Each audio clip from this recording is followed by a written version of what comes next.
Okay, now let's meet our guest. All right, so I'd like to welcome my special guest for the week, Christopher Taylor.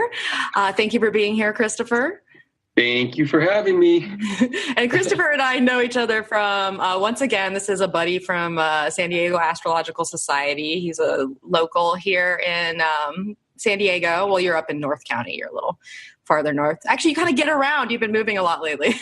Yeah, I've got to move here in the next week. So. Oh my gosh, I don't know how you do it. And you're always on the road with what you do. So so I'll catch Christopher from time to time at meetings, not all the time, but you're always very interesting to talk to. So thank you for being here, and tell us a little bit about yourself so listeners know a little more. Well, I've been in the San Diego area for about 4 years now, but I got my start with astrology and things of that nature up in Sacramento. I was up there from about 2005 to 2013. That's where I started diving in, working with clients and doing classes and workshops and all that good stuff. And so since I've been in California, I've really kind of grown this this community of people like yourself, obviously. But it's not something I grew up with or anything like that. So I'm originally from Worcester, Massachusetts. So I grew up kind of standardized, I guess you could call it East Coast standardization or indoctrination, or and so there was a certain kind of reality that I was that was put forth for me, and then I kind of came into this kind of thing on my own. So there was no influences. It was very intrinsic, this path toward this. It was not like, I hung out with certain people. If anything, I had to pull away from the people I knew to dive into something like this. But it still drives me. So I always say, use what works, don't use it, don't use what doesn't work. And if it stops working, stop using it. And the way astrology is for me, it keeps working. So I'm going to keep using it. Oh, yes. It really does work. Yeah. Well, obviously, why would we be here right now? That's it. Well, that's interesting. I feel the same way. I'm the same exact, I didn't come from anything that was even remotely like, mystical or, diving into the mysteries of how the universe works in many ways.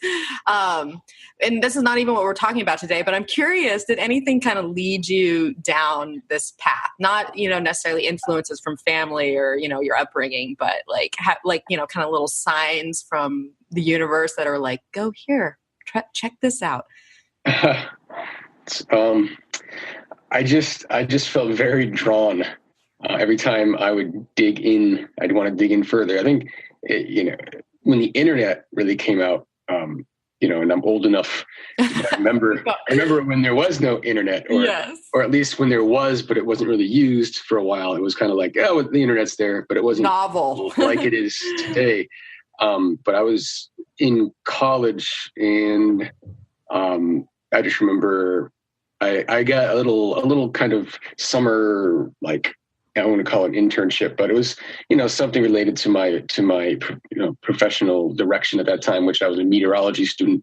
And it put me in front of a computer all day, for a whole summer. And I never really did that, sat in front of a computer like that. Cause I would, I was the way I was raised. Like my dad worked in a factory. I worked in that factory in between summers in college, and it was physical labor produced money kind of mentality.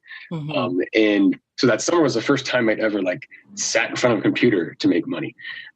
And what happened was what I had to produce, or what I was being funded to produce, didn't take 8 hours a day, 5 days a week. And so I had extra time, and I just found the internet essentially that summer, and whatever floated my boat, I would look into it. And astrology is one of the rabbit holes that I went down that summer. And then that opened all up. And I just, ran into people like Caroline Myss and, Edgar Cayce, and going through, Edgar Cayce is what led me to my first chart. Blew me away because I got this chart delivered, and I'm like, what is this? I always thought I was a Pisces. What is all this, moon and Mercury. What's all this Virgo? And then when I read the interpretations, especially like, moon in Virgo, Virgo rising, I'm like, that's more me than Pisces, but there was still some accuracy in the Pisces. I was just like, but people wouldn't describe me that way. They would describe me like the Virgo. And it just made so much sense that I dove into that. And then before I knew it, I was diving into other people's, and I've always had like a memory bank of birthdays. From the time I was a little kid all the way up. If you give me your birthday, I'm going to remember your birthday, and so I had this whole essentially catalog of birthdays in my head. And so I would just start looking people up. And so I did my own kind of research, and the more I looked into people that I kind of knew or knew well and looked at comparisons, it just blew me away how accurate it was. I couldn't put it down. I couldn't ignore it. I couldn't throw it away and so it was just one day I actually saw an astrologer, and this was years after I started playing with it and using it on a daily basis for myself. So I'd never actually seen an astrologer, and I just saw one, and she was someone with like 25 years experience, been on TV, radio, this and that. And when I sat with her, just the way I knew my chart and understood things and could respond, she wasn't used to having someone who understood charts, which she was reading charts for. And she just said, you know what you're doing. Like, you should just get some cards done and just start doing readings. And I was like, what? Why would I do that? And she's like, just do it. And I'm like, okay. So I did it. And that's what started. And here we are. That's pretty much how it started. That's funny. And so your astrology business is called Sovereign Harmony, right? Mm-hmm. And you also do something called Heart Math. Is that? Yeah, that's right? Yeah. So originally when I first did my cards and became an astrologist, it was 2008. I was under the title My Astro Chris. It was just like a it just sounded, it had a nice little, it had a ring. Had a ring to it. I just went with it. My Astro Chris, whatever. And that lasted a few years, and it built on its own, and it was great and everything else. And then like in 2010, I remember it was right around the time when Uranus entered Aries in the spring of 2010, and there was a Mercury retrograde going on. And I've always just kind of been really mulling over kind of like where society's going, and from an astrological perspective, and what I'm seeing with the changes and shifts and whatnot. And this phrase sovereign harmony just kind of fell into my head, and I went, I love it. And I just transferred everything over to that idea because it was more of an umbrella idea where astrology can fit in, rather than just pigeonholing myself as astrologer. Oh my God. And so where the heart math comes in with that is that it is in line with this idea of sovereign harmony, because they have what's called like the resilience advantage program. And it's all about learning how to master your own thoughts and emotions to stay in a state of harmony and peace and whatnot. And that is really what I mean by sovereign harmony. So I was attracted to heart math because it fit underneath this umbrella of what I do. So the idea of sovereignness is, knowing your whole connection to the universe first as a way to harmonize. Also knowing your unique fingerprint. And that's where astrology comes in, understanding how you're uniquely, arranged at an unconscious level, and how others are can help you to harmonize. And so instead of just saying so for example, one person with Mercury in Aries, interacting with someone with Mercury in Cancer, for example, we know that's a square. So there's going to be some communication clashes there. But if one is in a position of power, say like in a parent-child relationship or a employer-employee relationship or something like that, the one that's in power is going to try to enforce their style of communication onto the other, right? And so the other's communication style becomes wrong and pushed down and demonized and whatnot.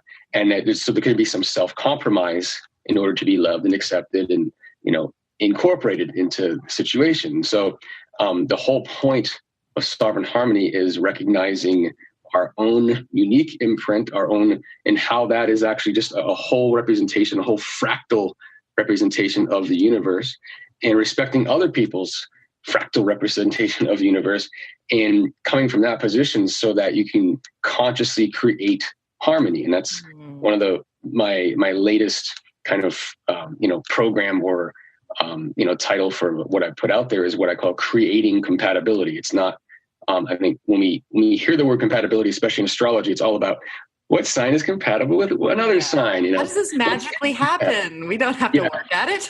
Exactly. But so my whole thing is, you're going to be, we're attracted to people that encourage growth. We're not attracted to people that encourage stagnation. Or if we are, then we're kind of avoiding the growth that we came here to do.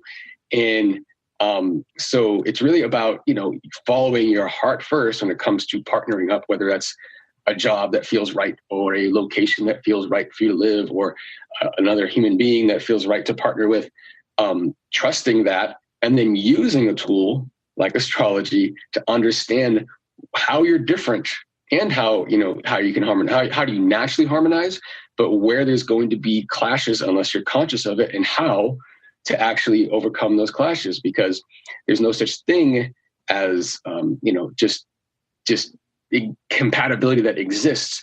You've got to have two willing people to create the compatibility. That's the only way you're ever going to get it.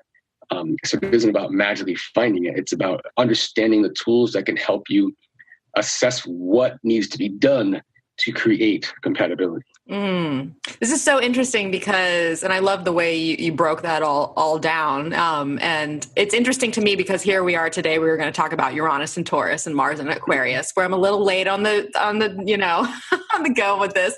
But I feel it's so funny that we're talking about this right now with this week. And of course, we record this ahead of time. But this week we have Venus opposing Saturn. That's one of our big aspects of the week. So it's kind of funny how you're bringing up this compatibility and like working within limitations of, understanding and, harmonizing with other people and making the choice to do so. And just, I don't know, it seemed impromptu, very right for some of the things going on this week. Yep, very much. So there is a little tidbit of that. And that's very interesting that Sovereign Harmony just came to you. Because Christopher and I we're born the same year. We're, a handful of months apart.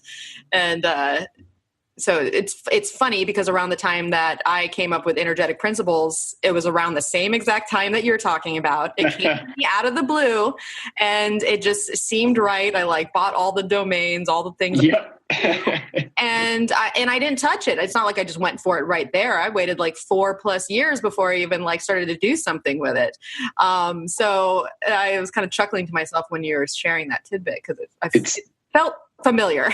It's interesting because I tried to force my Astro Chris into Sovereign Harmony, and it kind of destroyed that energy because the my Astro Chris was doing so well, and I kind of destroyed it. In retrospect, I look at it because I tried to force it into this idea that wasn't ready to go yet. Like you said, you waited several years, and it was exactly what I probably should have done, was just sit on it and continue with my Astro Chris for a while, but I didn't do that.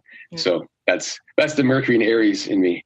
I got the idea. Let's do it. Let's do it. Let's just obliterate it. No thinking about it. Let's just get. And I killed my Astro Chris, which was actually doing well. And because I think I created some kind of energy void. Because I like I said, Sovereign Harmony, just like energetic principles, was still gestating.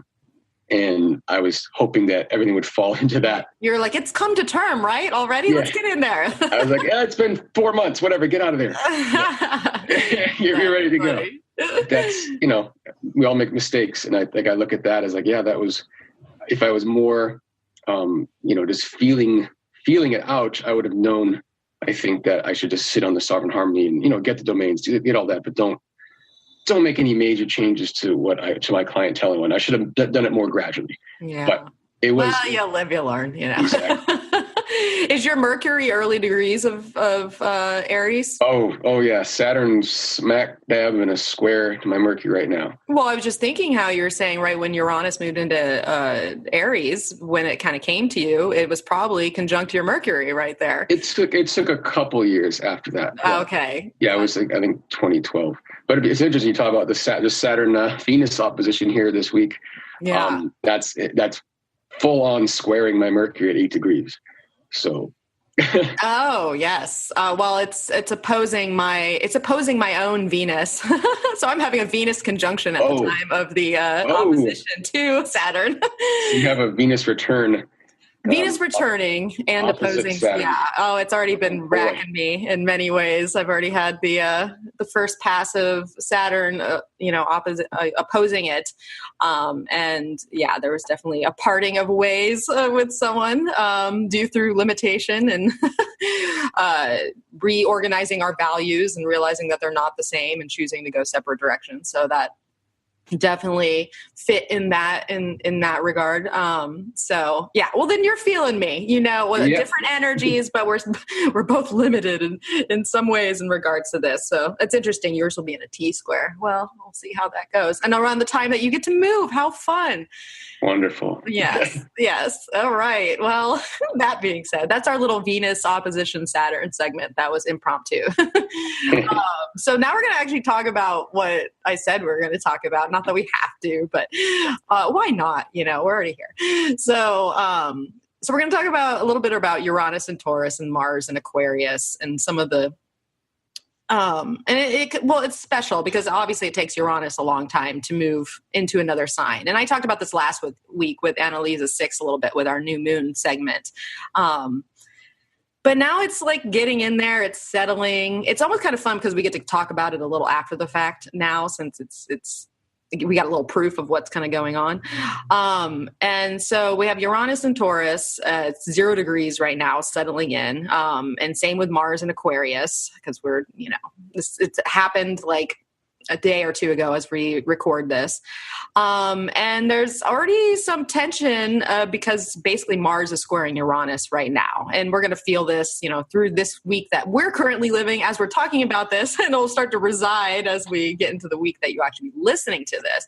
But I just found it, I don't know. I've just been fascinated personally with Uranus moving into Taurus and what that could potentially just look like.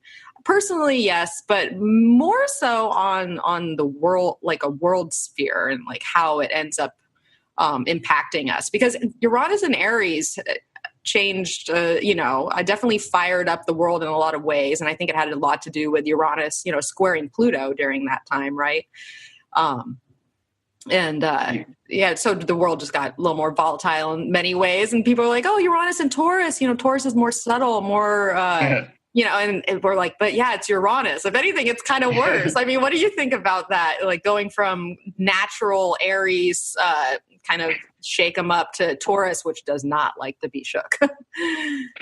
Boy, yeah, it's a big change in expression, and I find it interesting that Mars, entered Aquarius within hours. Yes. Of Uranus into Taurus, and that they will be kind of dancing in a square for several months until like September, I believe, something like that.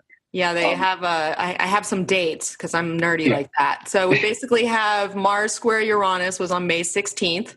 It happens again on August 1st when Mars is retrograde, and then again on September 18th when Mars is direct. So that's what I was referring to. So I always look at when it's going in and out with a retrograde as the entire period, going back to the word gestation. It's not. So it's funny because, Uranus, Mars, you think Uranus, Mars square, volatility. That's like the first thing that comes to mind. But because Uranus is in Taurus, because Mars is retrograde during this initiation phase, it feels very gradual. It feels like a gradual, gradualness to what that might end in some kind of drastic move forward or change in the fall. But it's like the summer is really figuring it out. It's almost like we can feel it coming.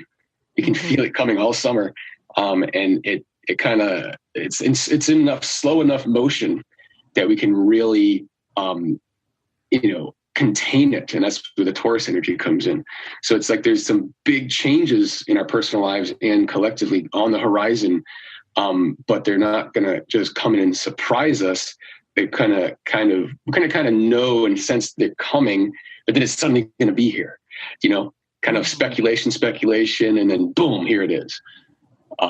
That's the kind of energy I get from this. Mm-hmm. And anytime you have like Uranus and Taurus, like we're talking about. I feel like it really, the start of the cycle is when Uranus entered Aries. It's the start of a new cycle, and like yourself and myself and other people, we're feeling ideas and ungrounded just knowingness, that Arian energy of like where our lives are going to be headed. And it's not until it grounds itself into Taurus that we actually get implementation of these radical ideas, or implementation of these new technologies. And so like whatever technologies that have been under the radar and being worked on the last 7-8 years, suddenly could find application in the world. And suddenly, like, Taurus being, having to do with food and water and the basics of life. Maybe there's some technologies that have been gestating here in the last several years that solve some problems right away, very quickly. I like that a lot, actually, because you've been seeing on Facebook a lot. I'm sure you probably see them come and go. Mm-hmm. There's always these videos of innovative things that we can do for society. Yeah. Like you say, cleaning the water, or like getting all the straws out of the ocean, or all these things. And these are just, they seem like they work so well, but they're just these concepts that are not in place. So I love what you're saying there of how maybe we can like take these ideas and all these prototypes and, get them in motion. Yeah, exactly. And I feel like the technologies that are going to come out over the next 7 or 8 years already exist. Mm-hmm. So they've already been born. That's the Aries energy. They've been born. And just like your energetic principles has been born. Sovereign harmony has been born. But we haven't really been able to anchor it in a monetary, in a way that's monetarily fulfilling and sustaining, right? And that's what Taurus is. It's about earthly stable. Yeah, stable sustenance and whatnot. And so it's a time of finding sustenance through radical techniques and whatnot. In the last time Uranus was in Taurus, and this is a more negative, expression of this was the mid 1930s to the early 1940s. Think of how many, technologies that were played with in the late 20s to early 30s when Uranus was in Aries, that suddenly found application in World War II, right?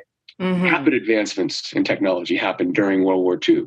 In other words, rapid implementation of what had already been tinkered with prior. And so,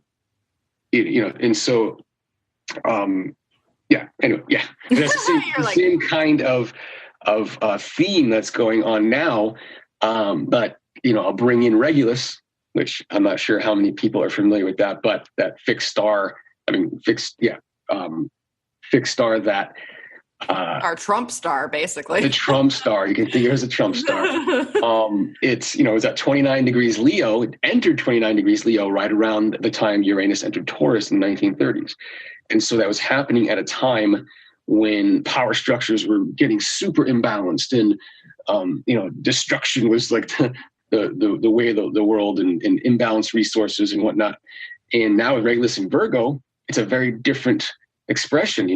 So Uranus right now at about 0 degrees Virgo 0 degrees Taurus is in exact trine to Regulus at 0 degrees Virgo right now.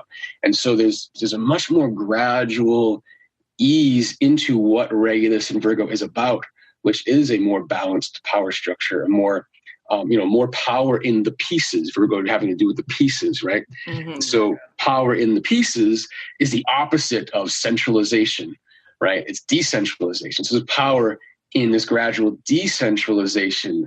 And some of that has to do with technology. We have communication technology, which means you don't have to be in the same physical space as another human being like we're doing right now.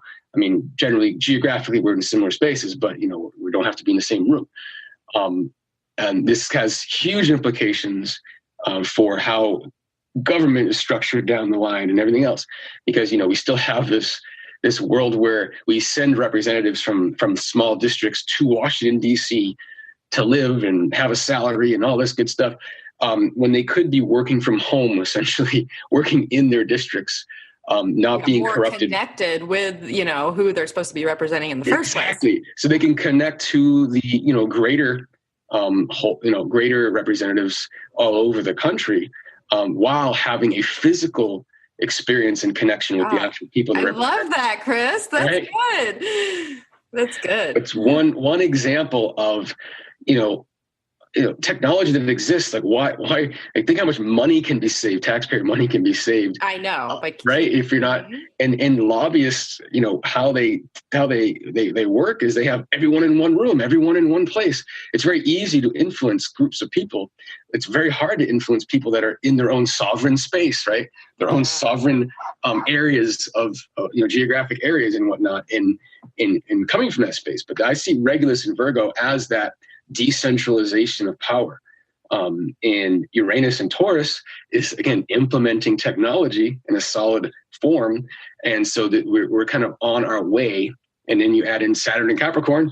So you got this grand trine in Earth and Saturn wanting to transform those, hierarchies and whatnot. Yeah. So this is the time, and it's not like it happens overnight, but like we're in this time of that transition to decentralization, using technology, and changing the way we kind of rule ourselves, because we're being sovereign beings. And this is, my opinion speaking, et cetera. But being sovereign beings, we've got to start governing ourselves as if we are, right? Because the way it's set up now is very much based on dependency. And that's totally true. And that's trying to get stronger and stronger. And with Regulus in Leo, when it was at 29 degrees Leo, that dependency was increased. It was amped up.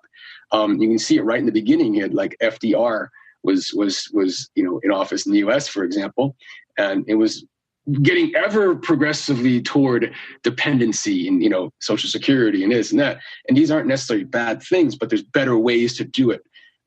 Is the way I look at it.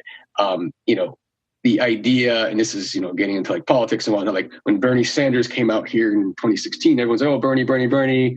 Everything sounded great, but the math doesn't really work out.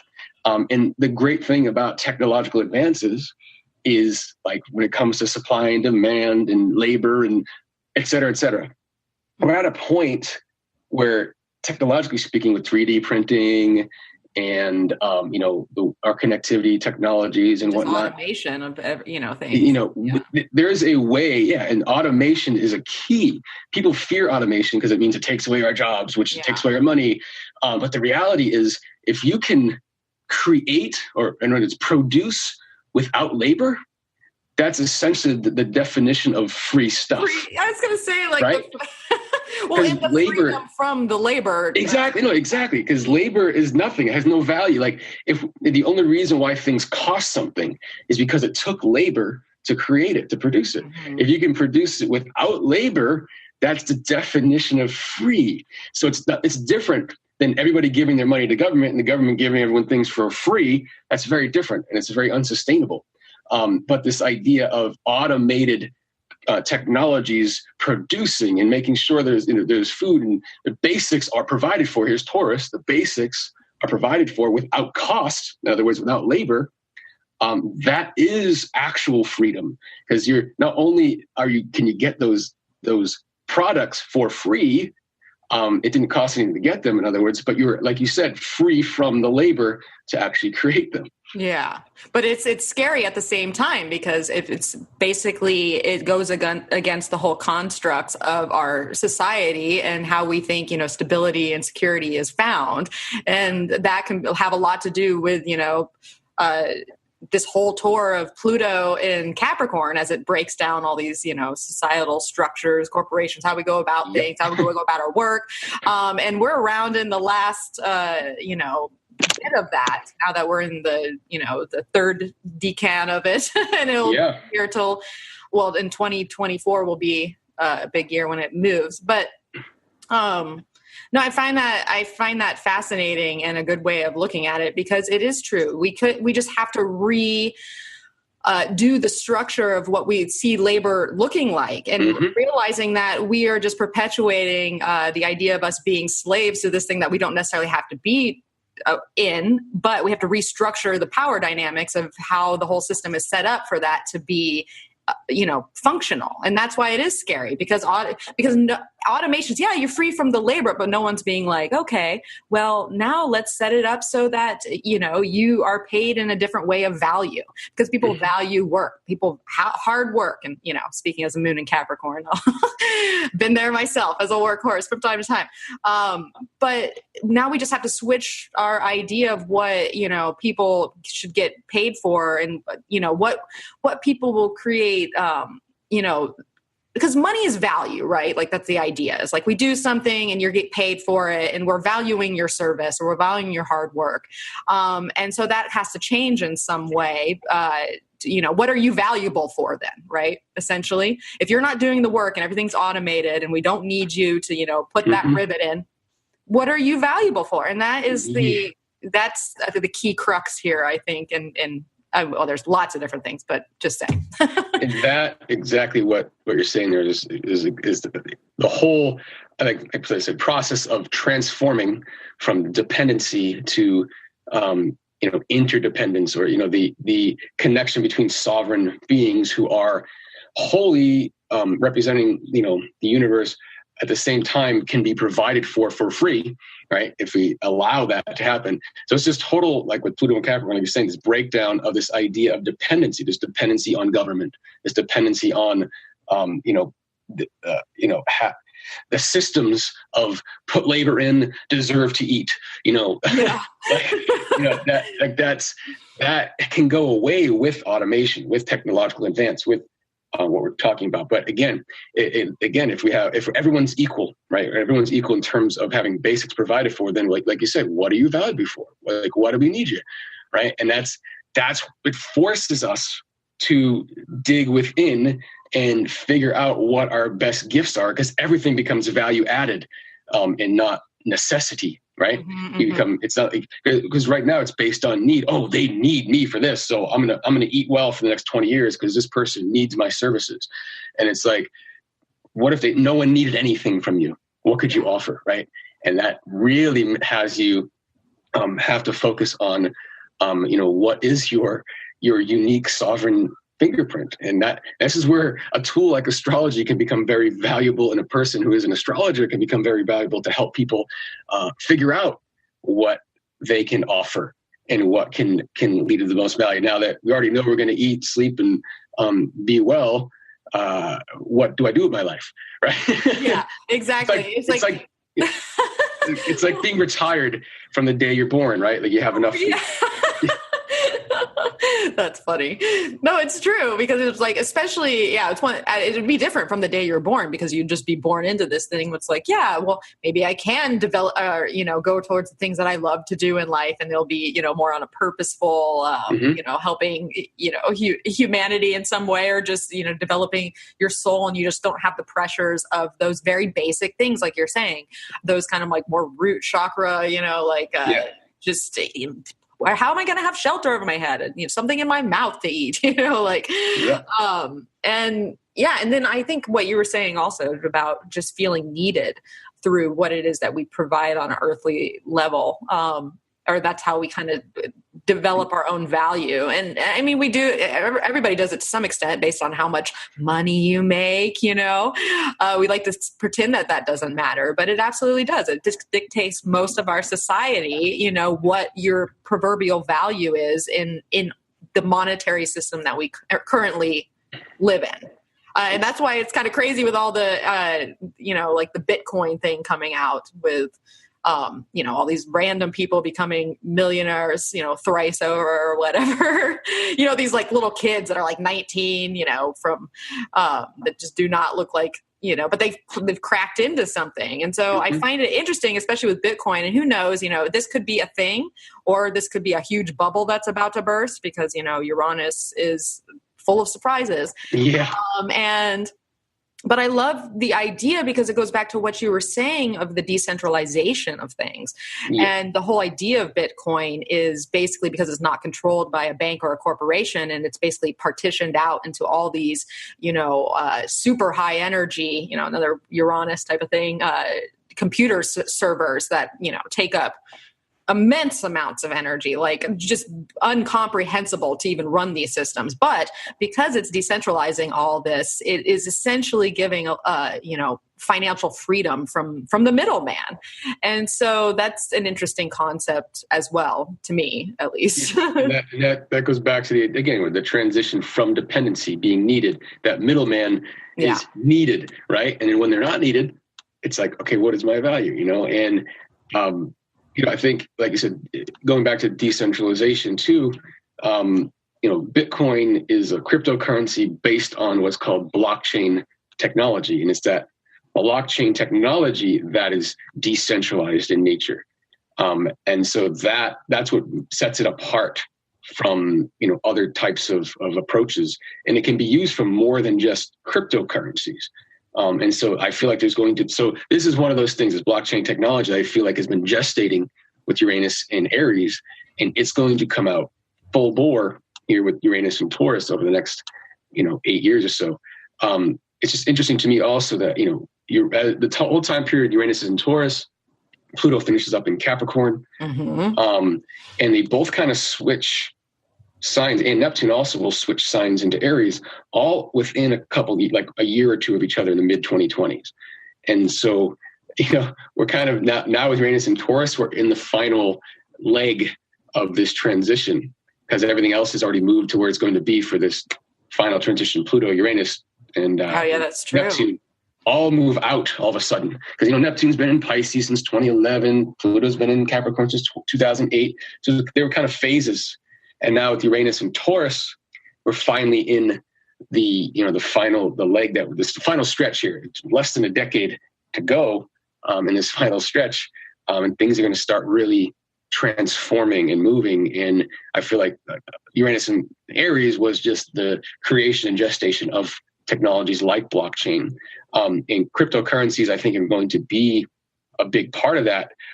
I personally, and anyone can disagree, I don't care, but when it comes to Bitcoin specifically, the specific cryptocurrency called Bitcoin, I feel like, the way the media is created, it's, very centralized, owned by a handful of people. And what we're allowed to know, we're allowed to know. What we're not allowed to know, we're not allowed to know at this point. I feel like that'll transform, but it is what it is now. And the reason why we're allowed to hear about Bitcoin, I'm suspicious of the fact that it's allowed, because there's other cryptocurrencies you don't hear about. But why are they pushing Bitcoin? Why is Bitcoin being pushed? If you notice at the end of 2017, there was a huge spike in Bitcoin. And then it dipped right at the end of right after the end of the year, just took a nosedive.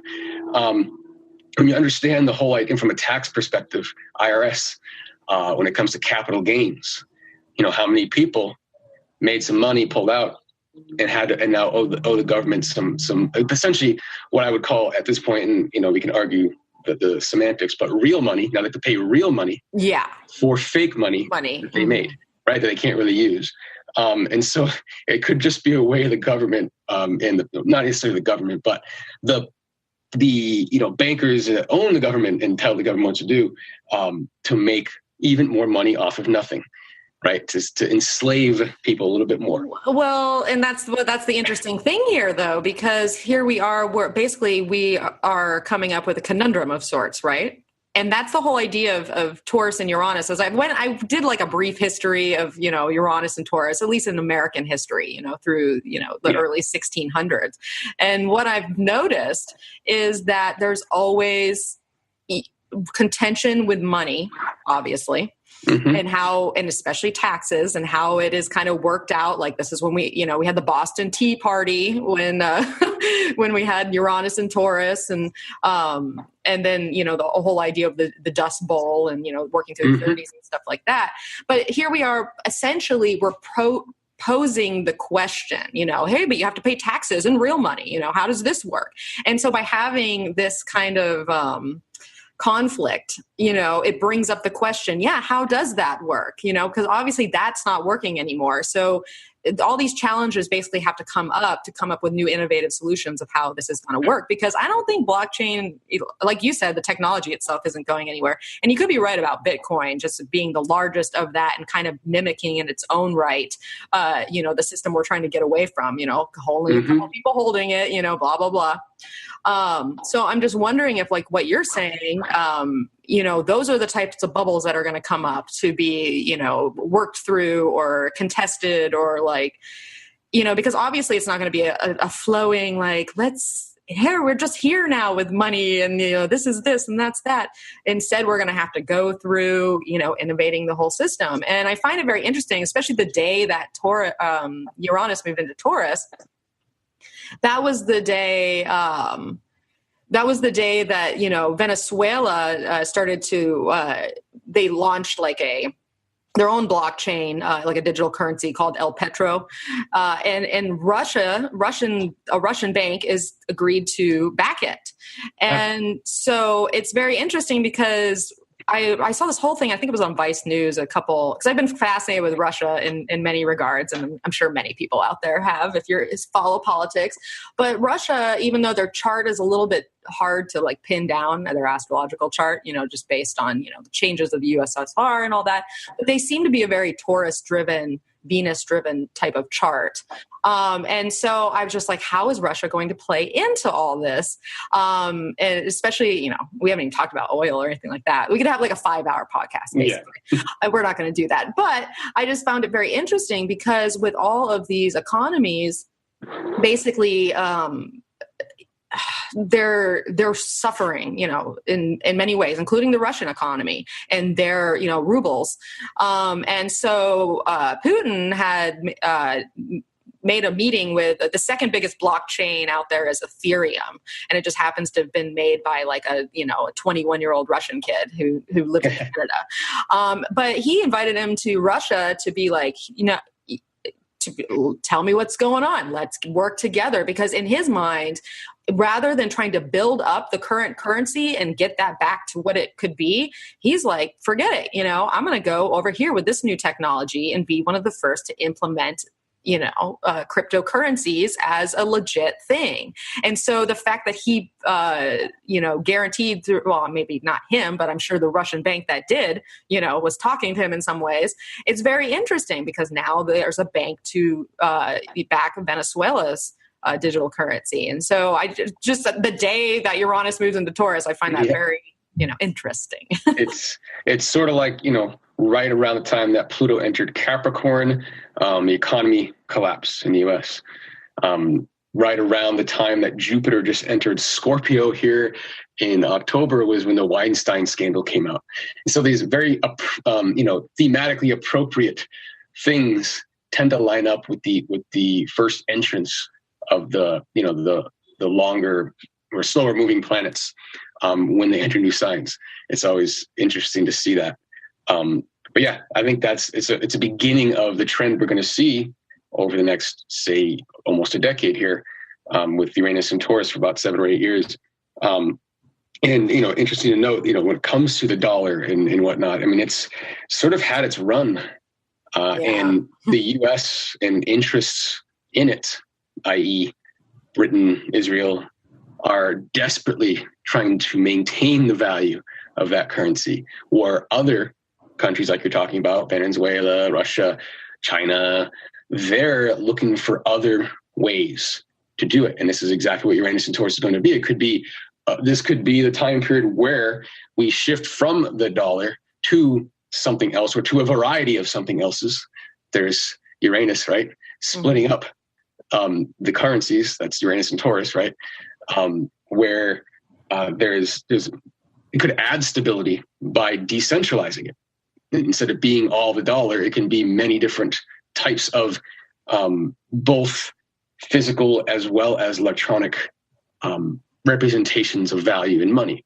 And, right now, if people aren't familiar with, Russia, China, I think it's South Africa, Brazil, and India, those 5 nations are all in the process of trying to create a new sort of global financial system away from the International Monetary Fund, which is, very global elite based and, bank, British bank, US bank based kind of arena and do something new. And that's what's called BRICS, BRICS, which is just an acronym for those 5 nations: Brazil, Russia, India, China, and South Africa. And so it makes sense to me that someone like Russia is looking for alternatives, because no one wants to be stuck under the dollar or, under what motivates most of the invasions of nations over the last 15 to 20 years. Oh my God. Right? I mean, that's exactly what it has been maintaining the petrodollar. It's all it is. And instilling those central banks in those countries that have refused to have one. And so this is, our media is obviously going to make Russia look like the bad guys in every situation. And through public relations campaigns, you can make anyone look good or anyone look bad, no matter what. It was obviously a campaign, like looking at our current, like the last 2 presidents here, the public relations campaign was obviously to make Obama look like, he could do no wrong and his shit doesn't stink no matter what. And Trump we're supposed to look at him like the evil villain no matter what he does. And you can be like, well, but that's who they really are. But it really is a function of the public relations campaigns and who's funding and making that happen. And I'm not saying Trump is a good guy or Obama's a bad guy. I'm just saying that we have certainly been, if you just watch the general media, we're supposed to believe those things. And the same thing can be true about Russia through our media. It's all criticism. It's all, it's just, and I feel like it's a manipulation. It is taking advantage of a lot of like older people that have memories of Russia being the enemy. Well, yes, especially all the older people were raised during the Cold War. Like, it is literally ingrained in their beings to be afraid or angry or whatever. Yeah, exactly. And so it's just taking advantage of that. And it's really, these are the efforts, I feel like, of the falling away of Regulus and Leo energy. That because we're past it now, but because every single person on the planet that was born between the late 1930s and about 2011, which is the vast majority of the planet, we were all born with Regulus at 29 degrees Leo, including Trump. And his just happens to be on his ascendant. Yeah. And so, but it really is the stuff that has to come up to be released so that we can move forward with something new. But it's this desperation to maintain, control, contain, and sustain what has already outlived its. Oh, I like that. And because, what I've noticed when I went back in history, especially American history, is when Uranus is in Taurus, that's when all the destabilization happens. And and there is an attempt or a warring faction or a side that is trying to hold on to the status quo or keep things as they are. Like with, when we had the Boston Tea Party, and dealing with the taxes and, being leveraged upon by this government that was trying to control from across the pond. And then it became Revolutionary War. And then we had, basically in the 1800s, Uncle Tom's Cabin was published and slaves' rights were very much, coming to the forefront. And it's no coincidence that once Uranus moved into Gemini, we had the Civil War. So, and then we basically had the Dust Bowl dealing with being neutral. In the 30s, we had to be neutral because we didn't want to get into war. But instead, even though we didn't want to get into war, we had a cash and carry act that allowed us to sell goods to warring countries and help out there. And then when Uranus moved into Gemini, we joined World War II. So I'm seeing 4 correlations of basically us getting into war right at the end of Taurus and into Gemini. And I'm not trying to say we're going to be there, but with all these things coming up and people trying new avenues, like we're saying, Russia, like you just said, with the BRICS and all those countries going to these new solutions that don't necessarily favor the United States and the power that's been held there, that is when, that's when war happens. And in some way, shape, or form, it doesn't have to be, we've gotten past the point, technologically speaking, that, it's the ground wars and all that. So it can be a different type of conflict. But I don't know. I just find it very fascinating. And I don't want to be a Debbie Downer or anything like that. And there's so many more years to go. But anyways. Yeah. And well, it's interesting. Like I said, the chunk of planets that are changing signs in the mid 2020s, sorry. One of them is Neptune entering Aries, the sign of war. But it's Neptune, like you said. It might not be as direct. It might not be as violent. But there could be some nebulous conflict. Yeah. At that time. It could be cyber, Yeah. Uranus and Gemini, Pluto and Aquarius at that time. This could very well be cyber wars. Right? Oh my gosh. Yeah, it could. Oh my God. I feel like we're in a sci-fi movie, right? No, that's exactly what it's. I feel like if there's any kind, if there's going to be a World War III, it would probably be around that time, and it won't look like anything. It's a cyber war. Yeah, it won't look like anything we've ever seen before, and that's that whole idea. Kind of like, are we at war? Or is this war? Is this war? Yeah, there's like this subtle penetrating influence, and I think it could be the final. To go on a more positive note, it could be like the final dissolution of the need for war at that point. With the total connectivity that could happen.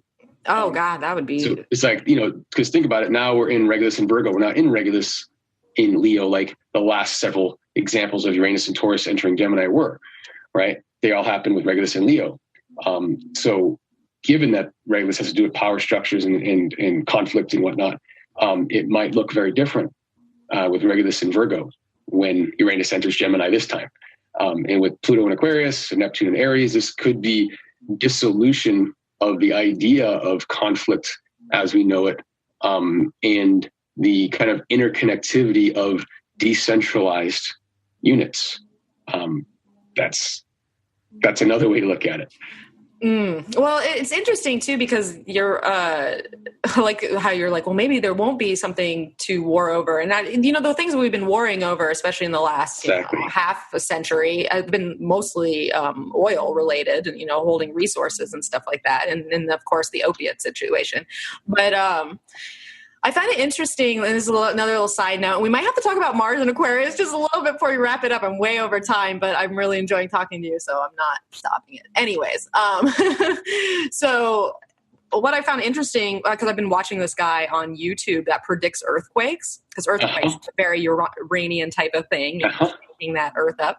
And I found it very interesting as, of course, I was like, let me look at, what is our history with oil and the oil wells? And it was very interesting that I found that the first successful oil well that was established, just in general, was in 1938, and that was at the end of a Taurus-Uranus cycle. And what he was saying as I was watching his videos, and how these earthquakes, especially in the how there have been earthquakes in like Oklahoma and stuff, and in Texas.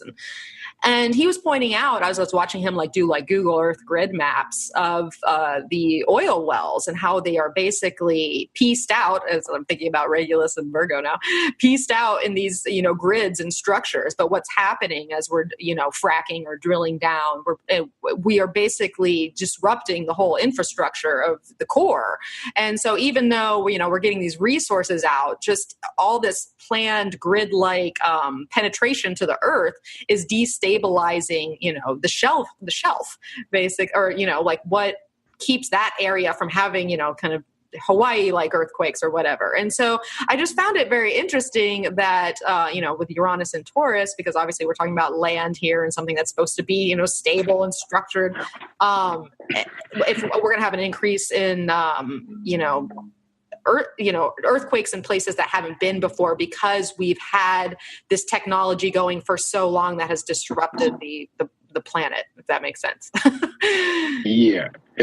That's all that mid-country earthquaking is definitely related to what you're talking about. I mean, the correlation is pretty spot on, from when it started and when the earthquake started. And it's obviously, there's more, definitely, in my opinion, more direct disruption to the Earth system from those activities than there is to any kind of emission activities. Gotcha. You know what I mean? Mm-hmm.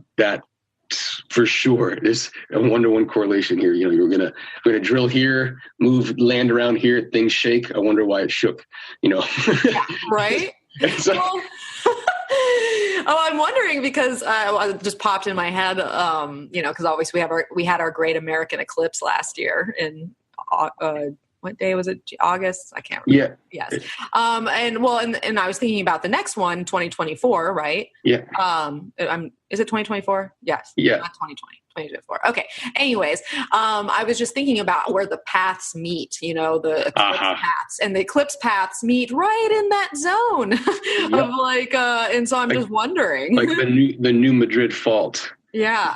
If you're familiar, that was the one that was highly active, 1811, 1812, I believe it was. There was like 3 major earthquakes, like we're talking like 7, 8.0 kind of style earthquakes within a year, like 3 of them in the same general area. And so by like Memphis and, you know. And that's exactly where that area.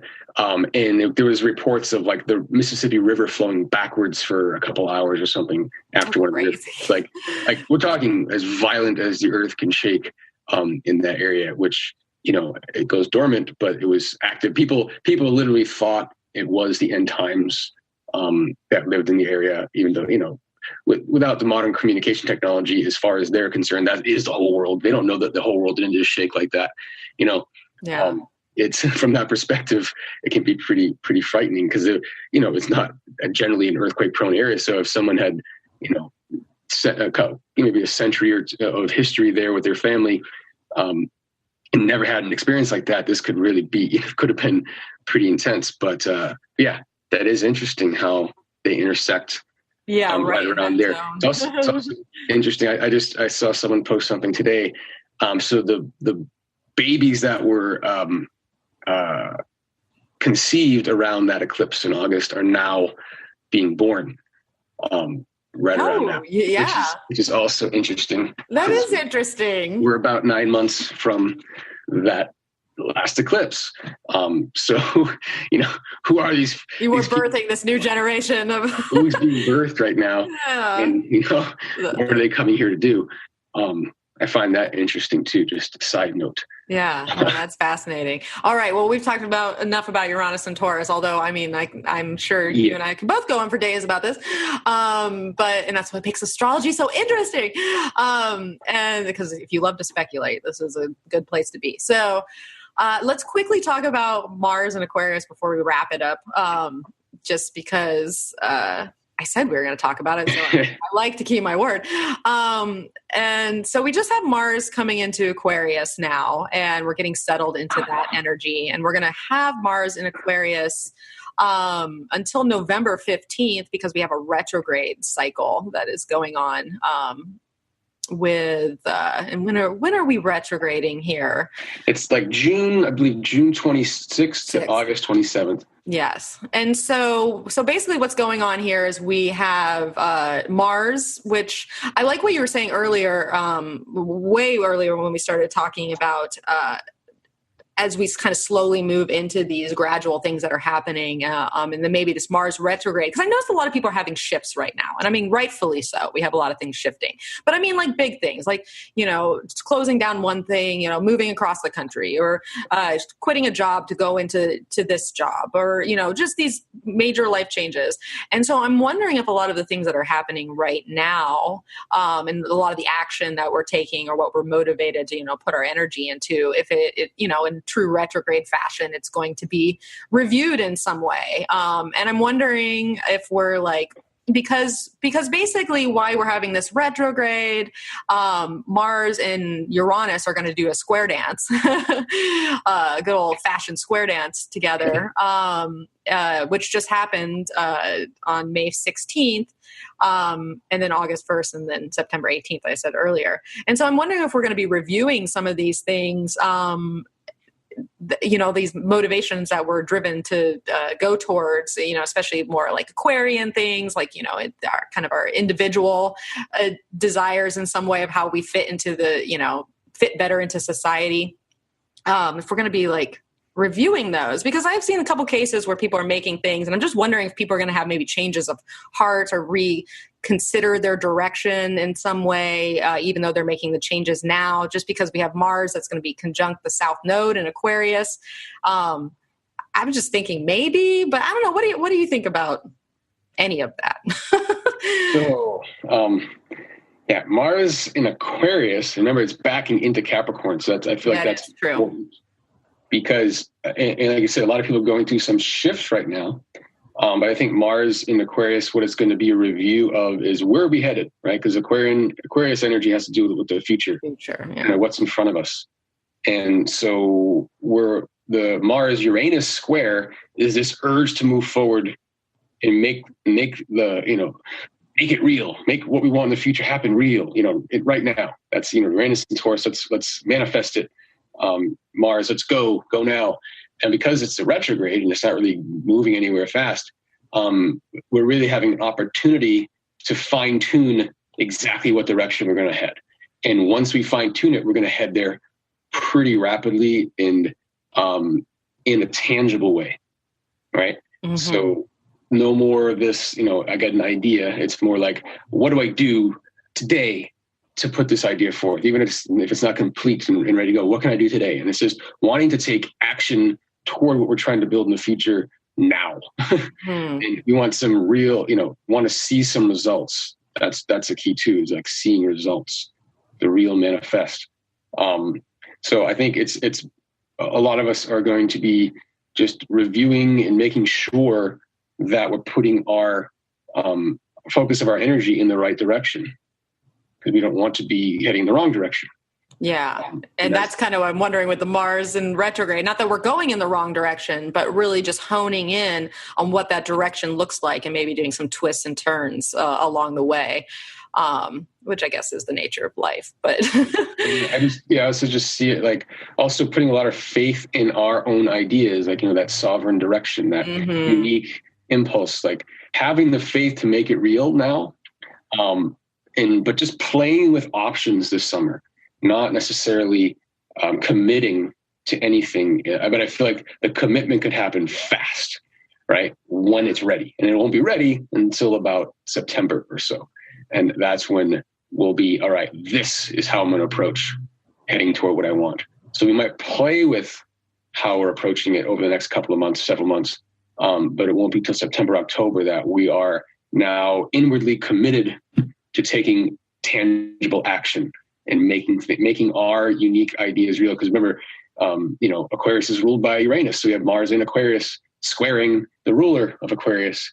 And so this is modern ruler, I should say. Yeah. And there's that energy. It's all the energy of the future. It's all the energy of implementing what we see, our vision into the now, into that Taurus, planting it in the ground so it can grow.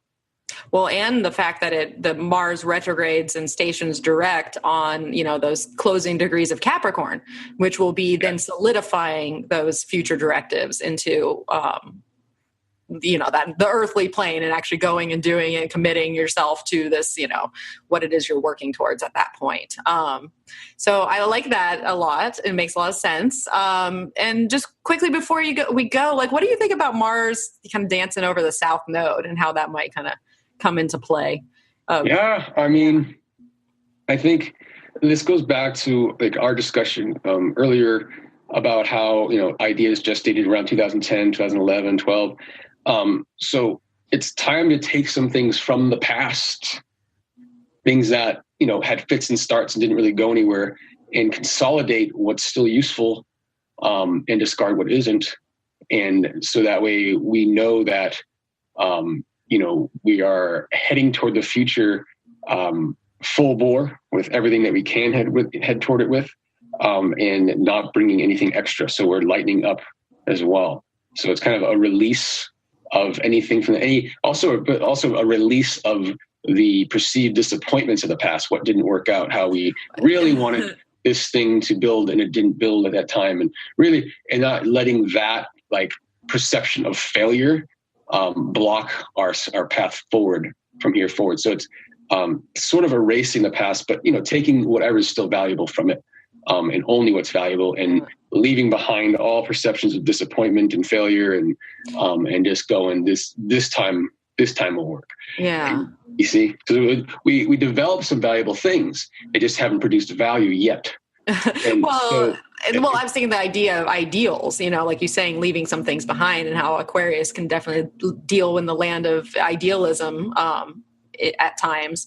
And so I'm wondering, like disappointments of the past or things that didn't quite work out, maybe releasing certain ideals that we had around the situation itself in order to move on and like get away from, because a lot of times what we ideally like in our mind or want to see, it just doesn't pan out that way because, reality doesn't work that way usually.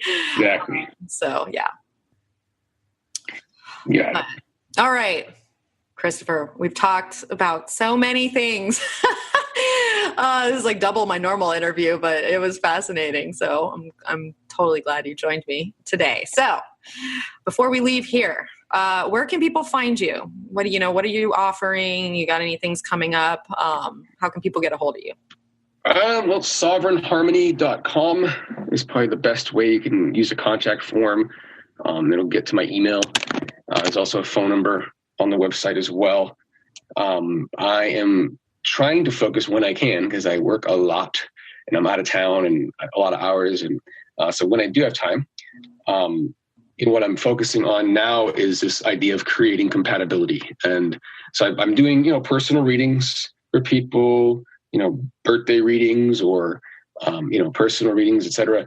But I'm trying to concentrate a little more on creating compatibility, which is either a one-on-one partnership or even better, group scale kind of applications, working with a business team, for example, or a family, for example. So like a group dynamic, really understanding the nuances of differences in unconscious styles of communication and values and action principles and, all the things that the personal planets represent in our charts. And so using that, but also the principles of heart math, which is, again, helping build resilience and honoring the sovereign ability to maintain and sustain one's own thoughts and emotions, regardless of what comes at them, which, I'm very passionate about this idea of people releasing themselves from this mass scale media influx. And also I'm trying to write a book on it, but again, not a lot of time. But, well, someone's going to have to look at their time here as we get. Basically, but the gist of this first book would be, this idea of how do we maintain our own truth, our sovereign truth, amidst the sea of misinformation. And to me, it's all misinformation. And the concept of fake news, for example, has come up, but it's a funny notion because it implies that there's such thing as real news. It implies that there's such thing as authentic, unbiased information, which there isn't. There never has been, never will be. And so it's up to us as sovereign individuals to sift through information that is biased, that is preference in certain directions, and to really get the truth out of it, that we can't take the best, leave the rest, hear everyone, follow no one kind of approach. So we can understand what the truth is. And, it's only in between ourselves and not dividing ourselves in a way that where the intention is to divide us. This is the way through this kind of media centralization. So we can have a decentralized sense of what is true. But anyway, that's things I'm working on. But, well, we know that Christopher, if you contact him to have a sit down, it's gonna get deep. You're gonna get in there. Yeah. That's the beauty of it. That's the beauty of Virgo energy. You can really get in there and separate all the pieces and you got it. Pisces, and then you can see all the whole. That's a great placement to have, I think. But you can find him on sovereignharmony.com. You can find on Facebook, you got Facebook, and then you do videos on YouTube from time to time. And you did a Uranus and Taurus and Mars and Aquarius video before getting on here. And so there's some different information there if you want to get into that subject a little bit more on your video. So awesome. Thank you, Christopher. Totally appreciate it. Thank you so much. I love it. Love any opportunity to talk about this kind of stuff because, can't really have this conversation at the grocery store. No. That's funny. Well, hopefully you'll be back sometime and we'll talk about some other type of thing that is of equal fascinating. All right. Sounds good. All right. So where can people find me? Well, you can find me at energeticprinciples.com. You can find me on Instagram and Facebook at Energetic Principles. And once again, if you want to take part in my Patreon tarot subscription, or if you're interested in getting my bi-monthly moon horoscopes, you can find out more by going to patreon.com/energetic principles. And as always, if you like what you heard here today and want to share all these musings on Uranus and Taurus with other people, tell a friend, spread the good word. And if you feel so inclined, I am on iTunes, and, any type of rating, especially a good rating, will help me get to be more visible. So if you want to do that or feel so inclined, I'd greatly appreciate it. So, all right, everyone, hope you're having a fabulous week. And I thank you for tuning in. And as always, may the stars be with you.